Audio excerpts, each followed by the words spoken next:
అందరికీ నమస్కారం। ఈరోజు మరి యొక్క భారతీయ జనతా పార్టీ యొక్క సిద్ధాంతకర్తలైనటువంటి మరి పండిత్ దీన్ దయాళ్ ఉపాధ్యాయ గారి జయంతి ఇక్కడ జరుపుకుంటున్నాము। మరి ఆ రోజు భారతీయ జనసంఘని స్థాపించి మరి మూల సిద్ధాంతకర్తలైనటువంటి శ్యామప్రసాద్ ముఖర్జీ గారు, అదేవిధంగా పండిత్ దీన్ దయాళ్ ఉపాధ్యాయ గారు ఈ యొక్క సిద్ధాంతాలను స్థాపించి మరి ఆ యొక్క సిద్ధాంతాలను పాటిస్తూ ఈరోజు భారతీయ జనతా పార్టీ ఆ సిద్ధాంతాలపైన మరి భారతీయ జనతా పార్టీ నడుస్తుంది। మరి పండిత్ దీన్ దయాళ్ ఉపాధ్యాయ గారు మరి అంత్యోదయ సిద్ధాంతం మీద మరి ఈ యొక్క దేశం వ్యాప్తంగా అంత్యోదయ సిద్ధాంతం మీద ఈ యొక్క పార్టీని నడిపించాలనే ఉద్దేశంతో మరి ఈ యొక్క సిద్ధాంతాన్ని తీసుకురావడం జరిగింది। అంత్యోదయ సిద్ధాంతం అంటే అట్టడుగు చివరి మరి పేదవాళ్ళకు కూడా ఈ యొక్క ఫలాలు అందే విధంగా చూడాల్సిన బాధ్యత ఈ యొక్క ప్రభుత్వాల మీద ఉంటుందనే ఉద్దేశంతో ఈ యొక్క పార్టీని స్థాపించడం జరిగింది। మరి అదేవిధంగా అనుక్షణము వారు దేశం కోసమే పాటుపడుతూ మరి దేశం కోసమే పాటుపడుతూ వారి ప్రాణాలు కూడా అర్పించడం జరిగింది। వారు మొగల్సరాయ్ రైల్వే స్టేషన్లో అనుమానాస్పదంగా మృతి చెందడం జరిగింది। అప్పుడు ఉన్నటువంటి ప్రభుత్వము దీనికి బాధ్యత వహించాలి, కాంగ్రెస్ ప్రభుత్వం బాధ్యత వహించాలి।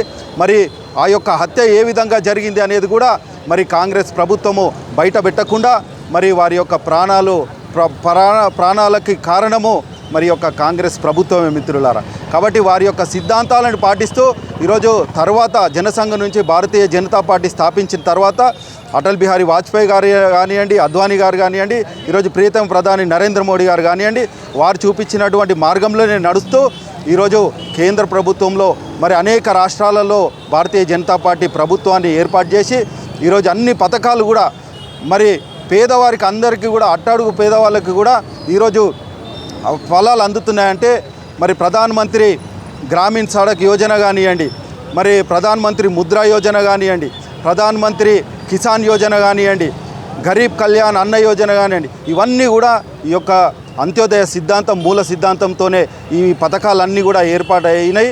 కాబట్టి మరి రాబోయే రోజుల్లో కూడా ఇంకా పెద్ద ఎత్తున ఈ యొక్క పథకాలు ఏర్పాటు చేస్తూ అట్టడుగు వారికి కూడా ఇవన్నీ పథకాలు అదే విధంగా భారతీయ జనతా పార్టీ ప్రతి ఒక్క కార్యకర్త అందరం కూడా పనిచేస్తామని తెలియజేస్తూ ఈ సందర్భంగా నాకు అవకాశం ఇచ్చిన ధన్యవాదాలు। Thank you.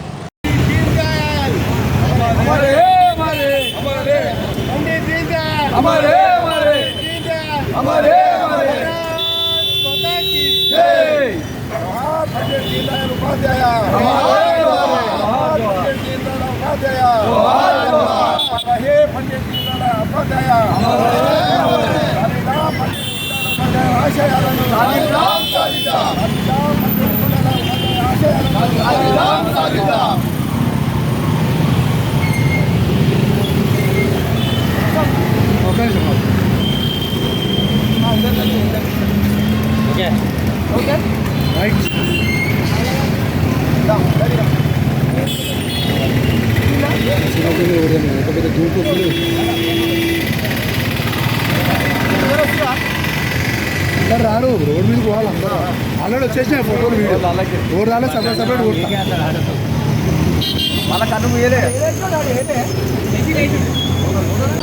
సాధిద్దాం సాధిద్దాం పండిత్ దీన్ దయాళ్ ఉపాధ్యాయ ఆశయాలను సాధిద్దాం సాధిద్దాం సాధిద్దాం పండిత్ దీన్ దయాళ్ ఉపాధ్యాయ ఆశయాలను సాధిద్దాం। భారత్ మాతా కీ భారత్ మాతా కీ।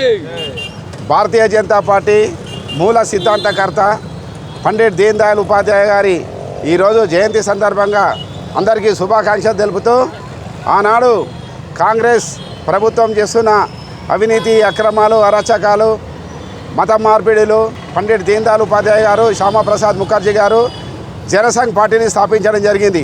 జనసంఘ్ పార్టీ కొంతమందితో స్థాపించి ఈరోజు కోట్లాది మంది ప్రజలకు ఒక ఆరాధ్య దైవంగా భారతీయ జనతా పార్టీ ఈరోజు ఇంత పెద్ద ఎత్తున అయిందంటే అది పండిత్ దీన్ దయాళ్ ఉపాధ్యాయ మరియు శ్యామప్రసాద్ ముఖర్జీ గారి వాళ్ళ ఆశయాలకు అనుగుణంగా ఈరోజు భారతదేశంలో భారతీయ జనతా పార్టీ 3 సార్లు అధికారంలోకి రావడం జరిగింది। ఒకసారి మన వాజ్పేయి గారు 2 సార్లు ప్రధానమంత్రి కాగలిగాడు, నరేంద్ర మోడీ గారు 3 సార్లు ప్రధానమంత్రి కాగలిగాడు। అలాంటి ఆశయాల సిద్ధాంతాలను పునికి పుట్టించుకొని మన నాయకులందరూ కూడా వాళ్ళ ఆశయాలకు అనుగుణంగా ముందుకు పోవాలని భారతీయ జనతా పార్టీని కింది స్థాయి నుంచి బలోపేతం చేసి రానున్న రోజులలో బలమైన శక్తిగా ఇక్కడ సికింద్రాబాద్ నియోజకవర్గంతో పాటు తెలంగాణలో అధికారం తీసుకురావడానికి అందరూ కృషి చేయాలని, వాళ్ళు ఆ రోజు చేసిన త్యాగాల వల్లనే ఈరోజు భారతీయ జనతా పార్టీ ఈ స్థాయికి ఎదిగిందని, ఈరోజు సికింద్రాబాద్ నియోజకవర్గంలోని సీతాఫల్ మండి డివిజన్ చిలకలగూడలో ఓబీసీ మోర్చా కోశాధికారి ఆకారం రమేష్ ఆధ్వర్యంలో ఇలా పండిట్ దీన్ దయాళ్ ఉపాధ్యాయ గారి జయంతి ఉత్సవాలు జరపడం జరిగింది. ఈ కార్యక్రమంలో పాల్గొన్న వాళ్ళందరికీ పేరు పేరున నమస్కారాలు తెలియజేస్తూ, వాళ్ళ ఆశయాలకు అనుగుణంగా మనందరం ఒక కంకణబద్ధులమై ఒక సిద్ధాంతంగా, ఆ రోజు ఆయన చేసిన త్యాగం మామూలు విషయం కాదు.